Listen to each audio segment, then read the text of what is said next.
Hello, it's Pastor Brewers, and I'm here to go through some stories from First Kings. We're going to learn about King Solomon specifically, and we're also going to go through a little bit of the Book of Proverbs. But we're going to start with First Kings chapter 1. When King David was old and well advanced in years, he could not keep warm even when they put covers over him. So his servant said to him, "Let us look for a young virgin to attend the king and take care of him. She can lie beside him so that our lord the king may keep warm." Then they searched throughout Israel for a beautiful girl and found Abishag, a Shunammite, and brought her to the king. The girl was very beautiful. She took care of the king and waited on him, but the king had no intimate relations with her. Now Adonijah, whose mother was Haggith, put him forward and said, "I will be king." So he got chariots and horses ready with 50 men to run ahead of him. His father had never interfered with him by asking, "Why do you behave as you do?" He was also very handsome and was born next after Absalom. Adonijah conferred with Joab, son of Zeruiah, and with Abiathar the priest, and they gave him their support. But Zadok the priest, Benaiah son of Jehoiada, Nathan the prophet, Shimei, and Ray, and David's special guard did not join Adonijah. Adonijah then sacrificed sheep, cattle, and fattened calves at the stone of Roheleth near En-Rogel. He invited all his brothers, the king's sons, and all the men of Judah who were royal officials, but he did not invite Nathan the prophet, or Benaiah, or the special guard, or his brother Solomon. Then Nathan asked Bathsheba, Solomon's mother, "Have you not heard that Adonijah the son of Haggith has become king without our lord David's knowing it? Now then, let me advise you how you can save your own life and the life of your son Solomon. Go in to King David and say to him, 'My lord the king, did you not swear to me, your servant, surely Solomon, your son, shall be king after me, and he will sit on my throne? Why then has Adonijah become king? While you are still there talking to the king, I will come in and confirm what you have said.' So Bathsheba went to see the aged king in his room, with Abishag the Shunammite was attending him. Bathsheba bowed low and knelt before the king. 'What is it you want?' the king asked. She said to him, 'My lord, you yourself swore to me, your servant, by the Lord, that your God, that Solomon your son shall be king after me, and he will sit on my throne. But now Adonijah has become king, and you, my lord the king, do not know about it. He has sacrificed great numbers of cattle, fattened calves, and sheep, and has invited all the king's sons, Abiathar the priest, and Joab the commander of the army, but he has not invited Solomon your servant. My lord the king, the eyes of all Israel are on you, to learn from you who will sit on the throne of my lord the king after him. Otherwise, as soon as my lord the king is laid to rest with his fathers, I and my son Solomon will be treated as criminals.' While she was still speaking with the king, Nathan the prophet arrived, and they told the king, 'Nathan the prophet is here.' So he went before the king and bowed with his face on the ground. Nathan said, 'Have you, my lord the king, declared Adonijah shall be king after you, and that he will sit on your throne? Today he has gone down and sacrificed great numbers of cattle, fattened calves, and sheep. He has invited all the king's sons, the commanders of the army, and Abiathar the priest. Right now they are eating and drinking with him and saying, "Long live King Adonijah." But me, your servant, and Zadok the priest, and Benaiah son of Jehoiada, and your servant Solomon, he did not invite. Is this something my lord the king has done without letting his servants know who should sit on the throne of my lord the king after him?' Then King David said, 'Call in Bathsheba.' So she came into the king's presence and stood before him. The king then took an oath. 'As surely as the Lord lives, who has delivered me out of every trouble, I will surely carry out today what I swore to you by the Lord, the God of Israel. Solomon, your son, shall be king after me, and he will sit on my throne in my place.'" Anyway, we're just going to stop there. I mean, there's more you can read, but you see there's a little palace intrigue. We've got a couple of princes. We got Prince Solomon, we've got Prince Adonijah deciding who's going to be king. Adonijah said, "Well, the king, my dad, King David, is old, and I'm just going to say I'm king." And we'll see what he does about that. But then he didn't invite Solomon and Prophet Nathan. Anyway, he didn't invite some important people who worked behind the scenes to say, "Hey, David, did you know about this? All you had to do is tell us, right? It's like, king's like, no, like I didn't say this. Or maybe, maybe he did, but he was too old to recognize that he didn't remember, right? But in any case, this is how Solomon gets to be considered the king. We're going to jump ahead to verse 49 now. They're going to go down to Adonijah's party. At this, all Adonijah's guests rose in alarm and dispersed, but Adonijah, in fear of Solomon, went and took hold of the horns of the altar, because they found out that Solomon was king. Then Solomon was told, Adonijah is afraid, King Solomon, and is clinging to the horns of the altar. He says, let King Solomon swear to me today that he will not put his servant to death by the sword. Solomon replied, if he shows himself to be a worthy man, not a hair of his head will fall to the ground, but if evil is found in him, he will die. Then King Solomon sent men, and they brought him down from the altar, and Adonijah came and bowed down to King Solomon, and Solomon said, go to your home. So, in the end, Solomon didn't kill Adonijah, even though he could have. It's like Game of Thrones a little bit here. But in any case, everything works out. King Solomon, Solomon is now the king. And then something kind of famous happens, I guess. Chapter 3. Chapter 3, we're going to start at verse 4. Isn't it? Verse 4? Where is it? Let's see. Yeah. Verse 4. The king went to Gibeon to offer sacrifices, for that was the most important high place. And Solomon offered 1,000 burnt offerings on that altar. At Gibeon the Lord appeared to Solomon during the night in a dream, and God said, ask for whatever you want me to give you. Solomon answered, you have shown great kindness to your servant, my father David, because he was faithful to you and righteous and upright in heart.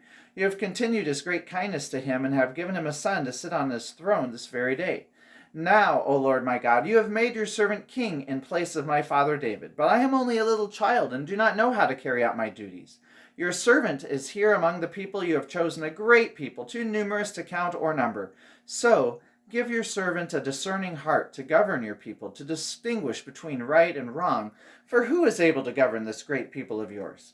The Lord was pleased that Solomon had asked for this. So God said to him, since you have asked for this, and not for long life or wealth for yourself, nor have asked for the death of your enemies, but for discernment in administering justice, I will do what you have asked. I will give you a wise and discerning heart, so that there will never be anyone like you, nor will there ever be. Moreover, I will give you what you have not asked, both riches and honor, so that in your lifetime you will have no equal among kings. And if you walk in my ways and obey my statutes and commands as David your father did, I will give you a long life. Then Solomon awoke and realized it had been a dream. So God, in a dream, says to King Solomon, ask for anything, right? Not 3 wishes like a genie, but, ask for anything. And Solomon's like, well, I'm young and I'm a king and I'm not really very wise. I don't have a lot of experience. Give me discernment, wisdom. He asks for wisdom. And God's like, man, that's a really good answer. That's such a good answer. I am going to give you wisdom and fame and fortune. I'm going to make you rich. I'm going to make you famous. And I'm going to give you wisdom. How do you like that? Pretty cool. So I think that's pretty awesome.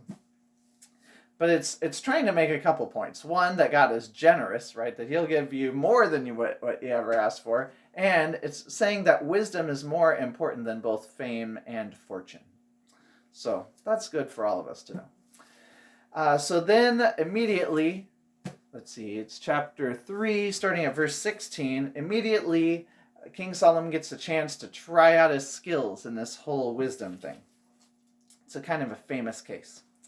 Now 2 prostitutes came to the king and stood before him. One of them said, my lord, this woman I live in the same house.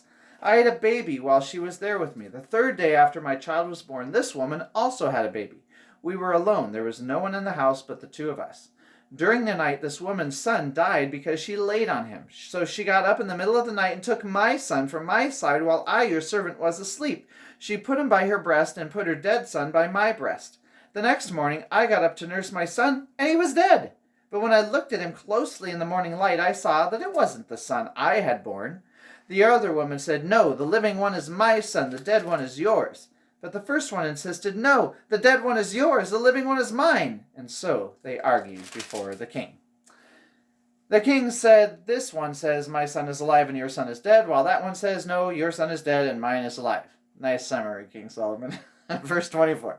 Then the king said, "Bring me a sword." So they brought a sword for the king. He then gave an order, "Cut the living child in two and give half to one and half to the other." The woman, whose son was alive, was filled with compassion for her son and said to the king, "Please, my lord, give her the living baby. Don't kill him."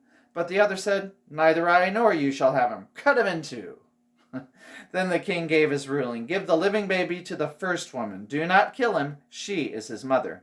When all Israel heard the verdict the king had given, they held the king in awe because they saw that he had wisdom from God to administer justice. So I hope you understand what's going on here, right? The one who knew that it wasn't really your baby is like, "Yeah, sure, cut him in half," right? Mine's already dead. But the one who it was truly that baby is like, no, I'd rather have her have my child and have my child alive than to have him be cut in two and make it look fair. So that's wisdom. It's just kind of a cool story, I think, right? We're going to keep on going through. In the outline, it says we do Proverbs next, but I'm going to just keep going, focus on Solomon for a little bit here. Solomon's temple in chapter 6 through 8, it sort of goes through all the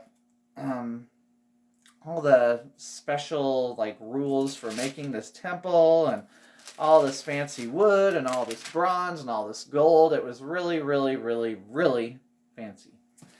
Some of the things that are kind of interesting, though, they put gold all over everything. So why would they do that? Okay, why gold? Well, think about it. They didn't have electrical lights. So if you lit a lamp and put it by gold, it would sort of reflect and make it so this whole place would be bright. Do you see what I'm saying? It was like a way to reflect so that things would be brighter, which I thought was always kind of cool. Cherubim would be engraved. Cherubim was like an angel type of a creature. So that's just saying it was like being in heaven almost, being in this temple. Oh, there's so much to learn about it, but I don't really have the time. If you want to, you can read, not that you're going to remember everything, but just to recognize that there are all these rules that God gave him, and that Solomon just wanted this temple to be amazing for God. But the part I do want to focus on is in chapter 8. So 1 Kings chapter 8. And in verse 27 is where we're going to start. "But will God really dwell on earth in this temple? The heavens, even the highest heaven, cannot contain you. How much less this temple I have built? Yet give attention to your servant's prayer and his plea for mercy, O Lord my God. Hear the cry and the prayer that your servant is praying in your presence this day. May your eyes be open toward this temple, night and day, this place of which you said, 'My name shall be there,' so that you will hear the prayer your servant prays towards this place. Hear the supplication of your servant and of your people Israel when they pray toward this place. Hear from heaven, your dwelling place, and when you hear, forgive." So the point of this temple was to be like a place where people could pray and for God to hear them. They could know that if they pray towards this temple, that God in his dwelling place would hear them and forgive them their sins. So that's pretty cool. It's a place of prayer in the end. That's what it's all about for everyone. So now I want you to go to chapter 11. Solomon was an awesome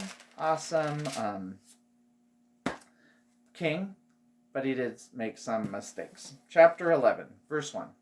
"King Solomon, however, loved many foreign women besides Pharaoh's daughter, Moabites, Ammonites, Edomites, Sidonians, and Hittites. They were from nations about which the Lord had told the Israelites, 'You must not intermarry with them, because they will surely turn your hearts after their gods.' Nevertheless, Solomon held fast to them in love. He had 700 wives of royal birth and 300 concubines, and his wives led him astray. As Solomon grew old, his wives turned his heart after other gods, and his heart was not fully devoted to the Lord his God as the heart of David his father had been. He followed Ashtoreth, the goddess of the Sidonians, and Molech, the detestable god of the Ammonites. So Solomon did evil in the eyes of the Lord. He did not follow the Lord completely, as David, his father, had done. All right, so 700 wives? Like, why? I mean, 700 wives. You could have one wife a day and not have to repeat until after the second year. Or I guess a little bit before the end of the second year. But that's a lot of wives. Necessary? I don't think so. But that's how it was, and so the problem is that these wives of his are from all these other cultures, all these other religions, and they get to know him. He gets to know them, and they kind of, maybe intentionally or unintentionally, kind of make him sort of follow other people, other gods, other than the one true God. So I was thinking how to explain this. You know, when I was dating girls when I was younger, before I got married, like I would meet a girl, like this one girl, she really liked country music, and I wanted her to like me, so I started listening to country music. That was like the only time in my life I've listened to country music. I'm not a real big fan, okay? There's this other girl, she loved pink Hubba Bubba bubble gum. So I started buying pink Hubba Bubba bubble gum to eat in classic. That's what she got, pink, you know? I tried to be like them, you know? I tried to, what's another example? I don't know. I mean, those are the two I can think of. But, you know, you kind of try on what it's like to be like this person you like, and that's probably what Solomon was doing. He was just saying, oh, sure, you worship that God? Well, here, I'll join you. You know, but the problem was that this really made him, he ended up doing things and sacrificing the other gods. Like some of these gods were fertility gods that instead of praying to God for help, he would pray for them for rain or for babies or whatever. And then Molech is a god that you would sacrifice kids to. And I don't know if Solomon ever did that, but he did a lot of evil in God's eyes. And this was a bad thing. So he didn't always end up doing the right things. We're going to continue and go and talking about what happens next. The kingdom of David, the kingdom of the Israelites gets split into two, the northern kingdom and the southern kingdom. And this becomes a big issue, right? Obviously something went wrong. We're going to go to 1 Kings chapter 11, starting at verse 26. Also, Jeroboam, son of Nebat, rebelled against the king. He was one of Solomon's officials, an Ephraimite from Zerudah, and his mother was a widow named Zeruah. Here is the account of how he rebelled against the king. Solomon had built the supporting terraces and had filled in the gap in the wall of the city of David his father. Now Jeroboam was a man of standing, and when Solomon saw how well the young man did his work, he put him in charge of the whole labor force of the house of Joseph. About that time, Jeroboam was going out of Jerusalem, and Ahijah, the prophet of Shiloh, met him on the way, wearing a new cloak. The two of them were alone out in the country, and Ahijah took hold of the new cloak he was wearing and tore it into 12 pieces.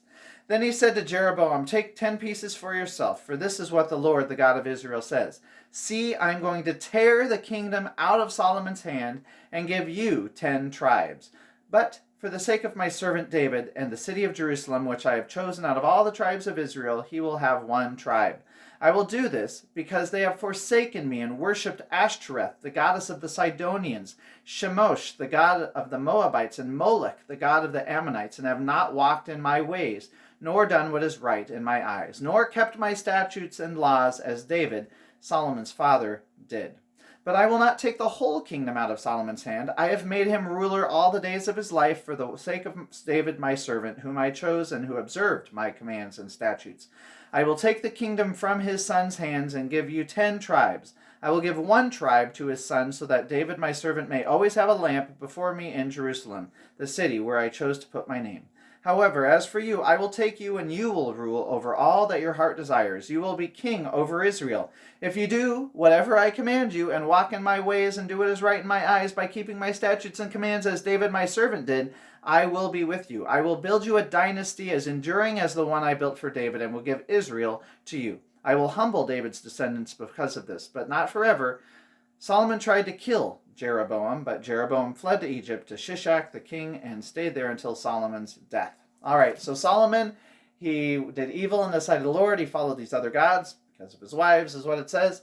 And so God's like, all right, I'm splitting the kingdom. I'm going to take this dude, Jeroboam, and I'm going to give him 10 of the 12 tribes of Israel, and I'm going to put him in the north. Okay, that's where he's going to be. So that's interesting. Sorry. But they didn't always do the right thing. So we're going to jump to 1 Kings chapter 12, verse 25.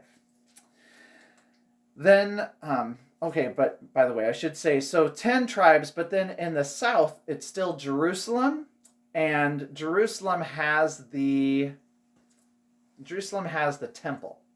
So everyone still wants to worship at the temple that Solomon built. So Jeroboam, up in the north, gets a little jealous, and he comes up with this great idea, I guess, he thinks. Verse 25, 1 Kings chapter 12, verse 25. Then Jeroboam fortified Shechem in the hill country of Ephraim and lived there. From there he went out and built Peniel.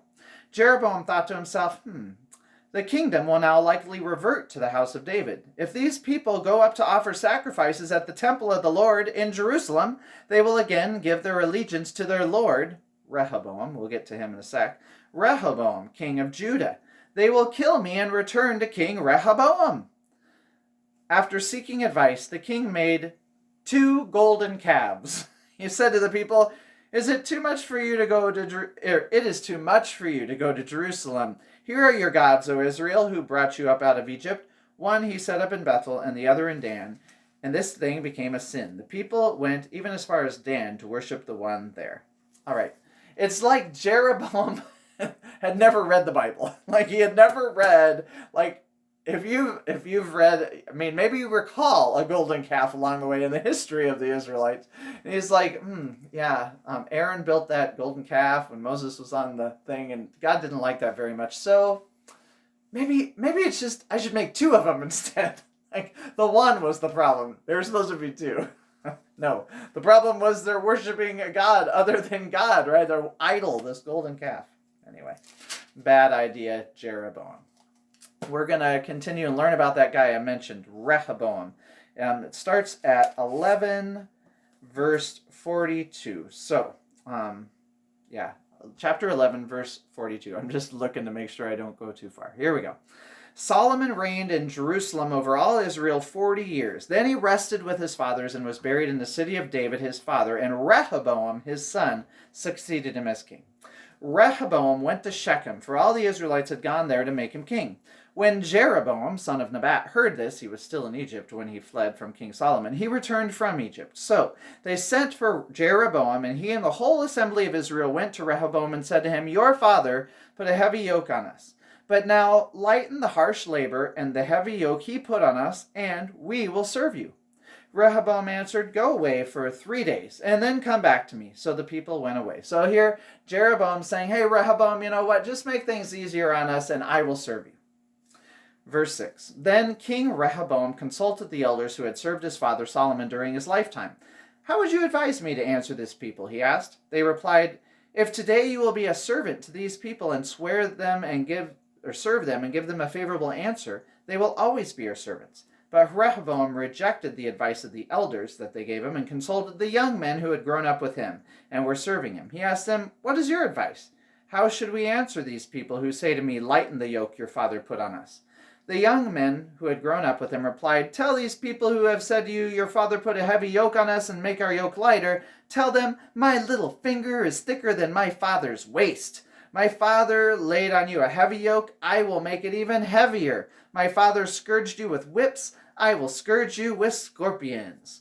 Verse 12. 3 days later, Jeroboam and all the people returned to Rehoboam as the king had said.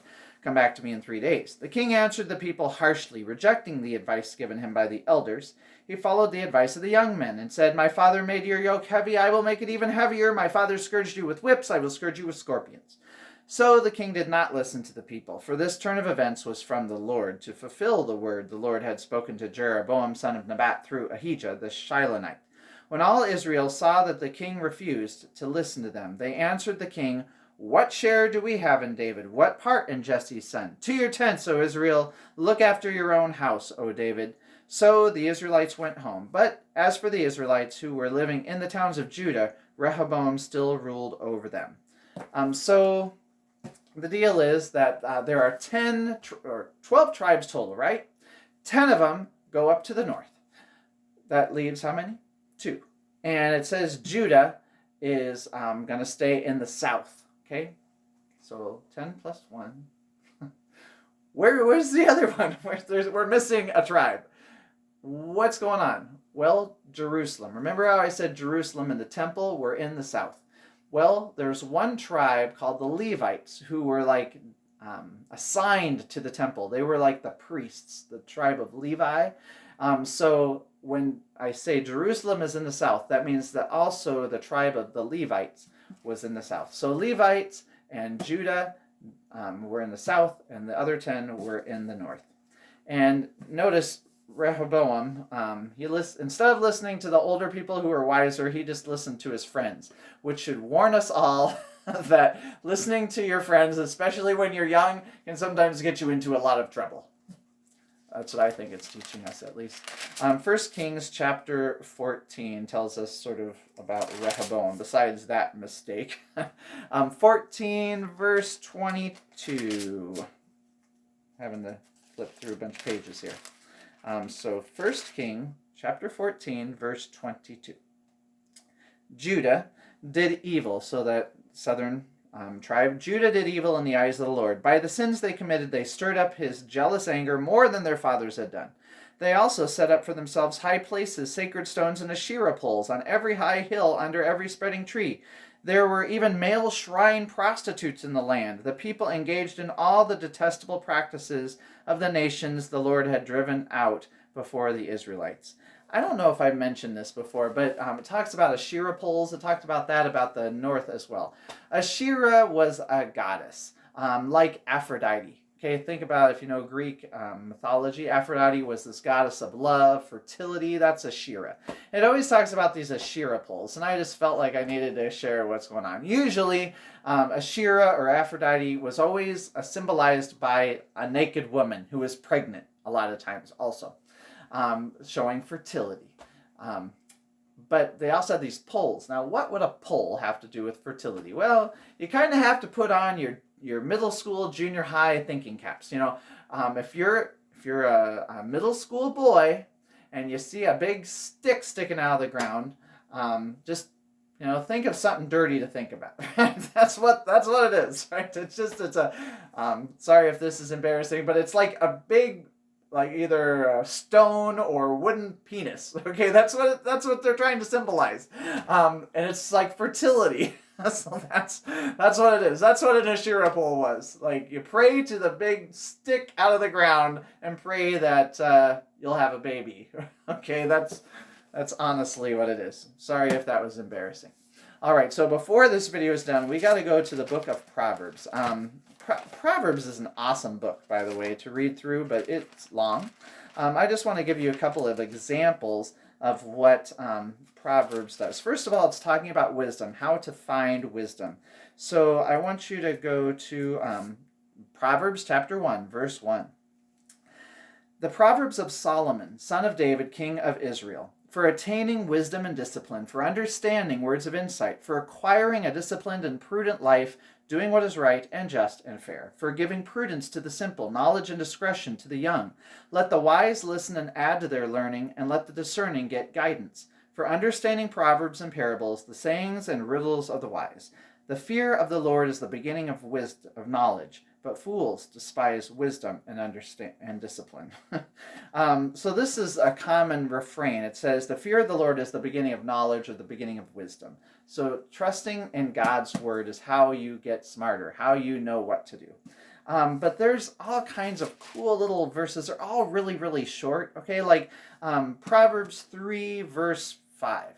Trust in the Lord with all your heart, and lean not on your own understanding. In all your ways acknowledge him, and he will make your paths straight. I mean, it's really short. It's just like nuggets of wisdom. That's what this is all talking about. There are some great ones, like one of my favorite is, even a fool looks smart if he keeps his mouth shut. It's something like that. It's like, yeah, I wish I could do that better. I end up talking a lot, right? But it's just this idea that of these great little nuggets of wisdom to help you learn to follow God better, to help you be a happier person. Um, Here's a good one, I think. Chapter 6, Proverbs chapter 6.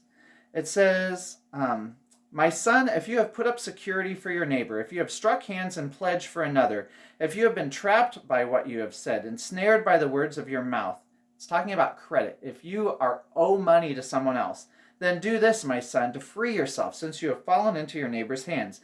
Go and humble yourself, press your plea with your neighbor, allow no sleep to your eyes, no slumber to your eyelids. Free yourself, like a gazelle from the hand of the hunter, like a bird from the snare of the fowler. It's saying, like, go and get out of debt. Get out of debt as fast as you can, because debt is bad. And I'm telling you, it's a really good point. The very next verse says, go to the ant, you sluggard, you lazy person, consider its ways and be wise. It has no commander, no overseer or ruler, yet it stores its provisions in summer and gathers its food at harvest. It's saying, save your money. Don't go into debt. There's so many cool things in Proverbs. Let me find like maybe one or two other things here. It's Proverbs chapter 17, verse 9. He who covers over an offense promotes love, but whoever repeats the matter separates close friends. Saying if someone does something mean to you, just forgive them. Because if you just start telling everybody else in town about what a jerk they are, you're going to create big problems in your town. Verse 13, same chapter. If a man pays back evil for good, evil will never leave his house. It's like, if someone's nice to you, be nice back to them. Don't be a jerk, right? Or else everyone's going to start to be a jerk to you. Or here's another one, same chapter, verse 22. A cheerful heart is good medicine, but a crushed spirit dries up the bones. Saying if you know somebody that's going through hard times, actually that's not what this is saying. If you're feeling bad, finding a way to laugh, but being cheerful, this kind of thing, it'll bring back your joy. Like one of the best things you can do if you're depressed, listen to some comedy, right? But it's saying that if you're just crushed, if you're depressed, it just makes it worse, right? But because there's another Proverbs, I almost said this one. It was saying, don't sing songs to a heavy heart. It's saying if somebody is struggling, really depressed, don't go and say, hey, everything is awesome. That'll just make it worse. Anyway, I would encourage you to just pick a chapter of Proverbs, read through it. It's really easy. It's simple. I underline a ton of things in my Bible. And I think it's a great place to really learn how to be a good person. Anyway, why don't we, I don't think I'll have time to pray, but I encourage you to read through this, and thanks so much for listening. I hope that it gives you guidance for the rest of your life. God bless you.